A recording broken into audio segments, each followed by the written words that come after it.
Hello and welcome to NGSS Physics. We like to call it Patterns Physics here. My name is Matt Randall. I'm one of our Patterns Physics teachers at Springfield High School. I'd like to tell you a little bit about the course. And first, I'd like to say that in this class, we like to think that we're helping students develop as student scientists and engineers. And in this class, students are using the tools of science to learn science. I'd like to give you a little bit of flavor of what students have done so far and where we are going. So this class is called Patterns Physics, or that's the title of the curriculum that we use. And the idea is that students are developing an understanding of different patterns in relationships in nature early on in the course. And then throughout the course of the year, they're investigating new situations and figuring out which patterns fit that situation. So the very first thing that we did together as a class is we did a lab all together as a class for our first one.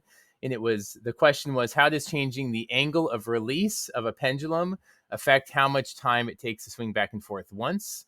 And it turns out that for the most part, changing the angle does not affect the time that it takes to swing back and forth once. And we developed our first relationship, which is a horizontal line relationship, or you could also call it an independent relationship. That means that if we double the input, the output doesn't change. The next lab that we did as a class was rolling a ball on the floor in the cafeteria, either a bowling ball or a billiard ball. And this students did in teams. And in this, we developed our second relationship, or a second pattern, which is a proportional relationship. And a proportional relationship means when you double the time, you double the input, you double the output. And so in this case, you double the time, it doubles the distance that the object's going to travel. Our third relationship, which is what we're studying right now, is quadratic. And so students did this with a partner. Our theme for this was packing tomatoes into different size crates and thinking about how to most efficiently do that. And the question was, if we change the size, the diameter of a circular container, how does that affect how many marbles, which are tomatoes, could fit into that container? And this developed what's called the quadratic relationship. In a quadratic relationship, if the input doubles, the output quadruples, is multiplied by 4. Those are the patterns we've developed so far. And I wanted to share with you one of the tools of science that students are using. This is something I've been really excited about and has been going great. Students enter their data into a web application called Desmos. Desmos, you can do a lot with Desmos, but here's one thing. And one of the things that this opens up for students right away is that they can right away figure out which pattern it is that their data follows so that they can get to the more complex thinking. So one way that this works, we have some functions built in here already. Eventually, students are going to learn how to basically program or build these things in themselves. Right now, they have a template they're starting with. And when I grab this constant slider, you'll notice that these different lines are moving and changing on the graph.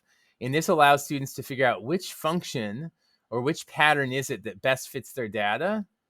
And then also, what's the constant for that? It also allows them to help write an equation. I'll label that real quick. In this case, the number of marbles equals 0.5 times diameter times diameter squared.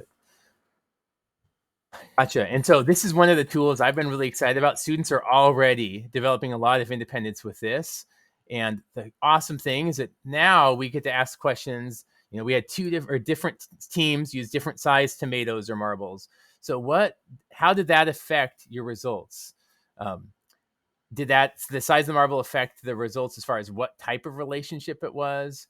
In this case, it affects the constant. So what does the constant in that graph represent or tell you about the real thing? And what did it tell us in the equation itself?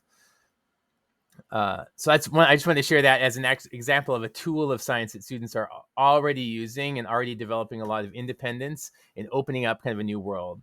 We've got one more pattern that students will be studying in our next lab. And after that, we've developed I would say the 4 main patterns that most relationships in nature fit into. After that, the plan or storyline for the rest of the year is that each of our major units will have an engineering design project as the theme. Students are introduced to it at the beginning. It drives what we learn. So our first theme is going to be, our first project will be developing an app where students will be programming in Google Sheets, but they'll be writing a program with similar language, what you would write in Java or Python C++, things like that. And in this case, the question revolves around texting and driving. And so that will drive students to learn more about motion, and then also how to apply that to a practical real life thing. And also kind of open up a new world about like writing programs is one of the things that scientists and engineers do. Just to quickly go through another project, students will be designing a activity or ride for an amusement park. Students will be engineering a shoe. Students will be engineering a signal to send to transfer information, and then finishing up with a 50-year energy plan for the state of Oregon. That's the big picture for the year. Thanks for listening. And any of us teachers that teach this class would love to be in contact with you. Please let us know.